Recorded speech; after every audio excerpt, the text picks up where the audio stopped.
7 साल का वह बच्चा हर रोज उस भागते झुंड को देखकर डर जाता था। ये पहली बार नहीं था। हर रोज की इस भगदड़ ने शिवा के दिल में दहशत बैठा दी थी। शाम के बाद जब उसकी माँ काम करके घर वापस लौटी तो शिवा उससे एक बड़ा सवाल कर बैठा। माँ, वे कैसा झुंड है जो रोज यहाँ से तेजी से गुजरता है? उनके पैरों की गूंज मेरा दिल दहला देती है। बेटा, तुम्हें उस झुंड के साए से भी दूर रहना है। जब वक्त आएगा तो मैं तुम्हें सब कुछ बता दूंगी। अपनी माँ की इस बात से शिवा और भी ज्यादा परेशान हो गया और उसके दिमाग में बहुत से सवाल उठने लगे। अगले दिन शिवा की माँ सवेरे काम पर निकल गई और वो झुंड फिर से गुजरा। इस बार शिवा ने पानी की कश्ती में बैठकर उनका पीछा किया, लेकिन थोड़ी दूर जाने के बाद उन्होंने अपने पंख फैलाए और आसमान में उड़ गए। लेकिन शिवा आगे नहीं जा सकता था क्योंकि उनका पीछा करने के लिए कोई रास्ता ही नहीं बचा था। इसलिए शिवा ने फैसला किया कि वो आज किसी भी तरह उनका पीछा करके रहेगा। वो सब तो पंख फैलाकर उधर चले गए, लेकिन मेरे पास तो पंख भी नहीं है। लेकिन मैं भी रुकने वाला नहीं हूँ। आज पता करके ही रहूँगा कि उधर क्या है, कौन रहता है उधर। तब शिवा ने एक भाला उस तरफ एक पेड़ में मारा और एक लंबी रस्सी का एक सिरा उस तरफ बांध दिया और एक सिरा अपनी तरफ बांध दिया और उस मजबूत रस्सी की मदद से शिवा एक बग्गी में बैठकर तेजी से उस तरफ चला गया। शिवा ने वहाँ देखा वो दुनिया बहुत अजीब और बहुत खूबसूरत थी। वहाँ कोई भी साधारण जानवर नहीं था। वहाँ बाघ ही बाघ नजर आते थे और वहाँ उन्होंने एक शेर को अपना बंदी बना रखा था। शिवा वहाँ जैसे गया था वैसे ही वापस लौट आया और आकर फिर से अपनी माँ से सवाल करने लगा। माँ, आपने जो मुझसे छिपाना चाहा था, मैं उस पार की वो दुनिया देख आया हूँ। बताओ मुझे, वो इतनी खूबसूरत दुनिया छोड़कर हम यहाँ क्यों रह रहे हैं और उन्होंने उस शेर को वहाँ क्यों रखा हुआ है? जब तुम वहाँ तक पहुँच ही गए हो तो सच्चाई भी शुरू से जान लो। दरअसल 7 साल पहले उस खूबसूरत महल का मालिक था सूर्यवंश। उस दिन उसकी पत्नी ने एक नन्हे बेटे को जन्म दिया, जिसकी खुशी में सूर्यवंश ने बहुत सारे गरीब जानवरों की दावत की और उन्हें लजीज खाने खिलाए। लेकिन उसी दिन सूर्यवंश की पत्नी की दोस्त के यहाँ भी एक बेटा पैदा हुआ जो देखने में बिल्कुल सूर्यवंश के बेटे शिवा के जैसा था। वन्ना शेरनी, तुम्हारा बेटा एक बड़ी बीमारी के साथ पैदा हुआ है। जैसे जैसे ये बड़ा होता जाएगा ये बीमारी भी फैलती जाएगी। ये तुम क्या कह रही हो नर्स? मेरा बेटा क्या कभी ठीक नहीं हो सकता? देखो वन्ना बहन, इस बारे में हम कुछ नहीं कह सकते। जो समय पर होगा देखा जाएगा। उधर सूर्यवंश अपनी पत्नी के साथ अपने बेटे शिवा को झूले में झुला रहे थे। तभी वहीं कुछ जवान बेटों की माएं रोती तड़पती हुई आई। महाराज, हम बहुत परेशान हो गए हैं। उनकी गलतियाँ पूरे के पूरे परिवार को तबाह कर रही है महाराज। क्या बात है, मुझे सही से बताओ। महाराज, हम सबके ही नहीं बल्कि और जानवरों के जवान बेटे भी नशे की लत में बुरी तरह फंस चुके हैं। वो रोज नशा करके घर में लड़ाई करते हैं और अपने बीवी बच्चों को मारते हैं और रोज रोज नशा करने के कारण उनका शरीर भी कमजोर पड़ गया है। अगर नशा बेचने वाले को ना पकड़ा गया तो हमारी जवान नस्लें तबाह होकर रह जाएंगी महाराज। आप सबकी ये समस्या बहुत बड़ी है, लेकिन हम जब तक इसकी जड़ तक नहीं पहुँचेंगे तब तक इसका कोई सही हल नहीं निकलेगा।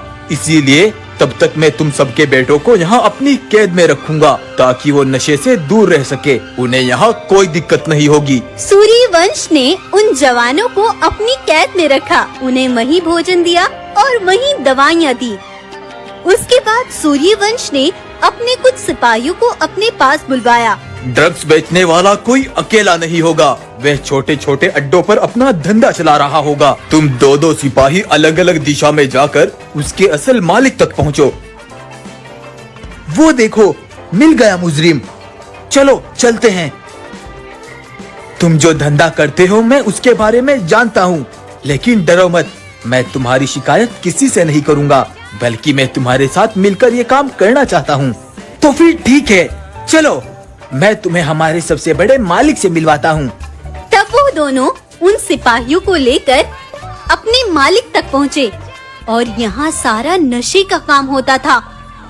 यहाँ ड्रग्स पैकेटों में ही नहीं बल्कि बड़े बड़े डब्बों में पैक होकर सप्लाई किया जाता था।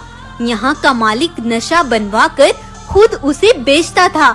बंटी बाग, हम आपके साथ मिलकर इस धंधे को और भी ज्यादा बढ़ाना चाहते हैं, लेकिन हम तुम्हारा विश्वास कैसे करें? अगर हमें तुम्हें फंसवाना होता तो तुम्हारे इस सिपाही के जरिए हम तुम्हें पकड़वा सकते थे, लेकिन हमने सुना है इस धंधे में बड़ा पैसा है, तो हम भी यह काम करना चाहते हैं। ठीक है, तुम यहाँ से ड्रग्स ले जा सकते हो और जो मुनाफा मिलेगा उसका एक ही हिस्सा रख सकते हो, बाकी यहाँ ले आना। तब सूर्यवंश के दोनों सिपाहियों ने ड्रग्स का माल गाड़ी में भरवा कर वहाँ से लेकर चल दिए। हम किसी भी आए गए पर विश्वास नहीं कर सकते, तुम उनका पीछा करो, उनकी निगरानी करते रहना, जाओ। बंटी का एक सिपाही उनका पीछा कर रहा था। सूर्यवंश महाराज बिल्कुल ठीक कह रहे थे, इस धंधे की जड़ ये बंटी बाग है, जिसने हजारों परिवारों को पैसों के लालच में तबाह कर रखा है। हमें जल्द से जल्द ये खबर महाराज को पहुंचानी होगी। लेकिन पीछे चल रहे बंटी के सिपाही ने ये सुन लिया और वो तेजी से दौड़ता हुआ बंटी तक पहुंचा और उसे सब कुछ बता दिया। बंटी तभी एक बड़ी तलवार लेकर दौड़ता हुआ आया और सामने से आ रहे सिपाही पर जोर से उस तलवार को फेंक कर मारी, जिससे सिपाही वहीं जख्मी हो गया। जल्दी से यहाँ से भाग जाओ, सूर्यवंश महाराज को सब बता दो, जाओ भाग जाओ यहाँ से। लेकिन मैं तुम्हें छोड़कर कैसे जा सकता हूँ भाई, तुम्हें जाना होगा, हजारों परिवारों को बचाने के लिए तुम्हें जाना होगा, जाओ चले जाओ। सूर्यवंश का वो सिपाही वहीं मर गया और दूसरा भागता हुआ सूर्यवंश तक पहुँच गया। सिपाही ने सूर्यवंश को सब कुछ बता दिया। वह सिर्फ एक कातिल ही नहीं, वह सैकड़ों परिवारों को रोज तबाह करने वाला एक दरिंदा है, हम उसे छोड़ेंगे नहीं। सूर्यवंश अपने सिपाहियों के साथ मिलकर उस पर हमला करता। इससे पहले ही बंटी ने अपने सिपाहियों के साथ मिलकर सूर्यवंश पर चढ़ाई कर दी और उसके सिपाहियों को अपना गुलाम बना लिया। सूर्यवंश, तूने पंगा लेने के लिए मुझे गलत चुन लिया, अब सारी उम्र पछताना पड़ेगा। बंटी ने सूर्यवंश को भी अपनी जंजीरों में बुरी तरह से कैद कर लिया। सुनो सब, सूर्यवंश का ये जंगल अब से मेरा हुआ और इसके सारे सिपाही मेरे गुलाम है। सुनो शेरनी, सूर्यवंश ने मेरे धंधे के बीच में आकर बहुत गलत किया, इसकी सजा तो इसे जरूर मिलेगी। तुम्हें अपने पति को मरवाना होगा या फिर अपने बेटे को, सोच लो, एक दिन है तुम्हारे पास। तब रात में जब रुमझुम परेशान हो रही थी, तब छिपती हुई उसकी वही सहेली वंदना अपने बेटे को लेकर उसके पास आई। रुमझुम बहन, राजा सूर्यवंश के साथ जो उस बंटी ने किया मैं जान चुकी हूँ। तुम उसकी शर्त को पूरा करने के लिए मेरे बेटे को उसके सामने रखकर मरवा देना। वंदना, ये तुम क्या कह रही हो? तुम अपने बेटे के लिए ये कैसे कह सकती हो? मैं सही कह रही हूँ बहन, कल मैं अपने बेटे को लेकर डॉक्टर के यहाँ गई थी। तुम्हारे बेटे के अंदर जो संक्रमण है वो बहुत बड़ा है और वो दिन पर दिन फैल रहा है, इसलिए तुम्हें अपने बेटे को मारना होगा, नहीं तो वरना ये वायरस बनकर पूरी दुनिया में फैल जाएगा। मेरे बेटे को तो मरना ही होगा, ये बिल्कुल शिवा के जैसा है, इसलिए बंटी को भी शक नहीं होगा और मैं शिवा को लेकर यहाँ से दूर चली जाऊंगी। और वंदना ने अपना बेटा रुमझुम को दे दिया और रुमझुम ने अपना बेटा वंदना को सौंप दिया। और अगले दिन रुमझुम वंदना के बेटे को लेकर बंटी के पास आ गई। मैं अपने बेटे शिवा को मरवाने के लिए तैयार हूँ बंटी।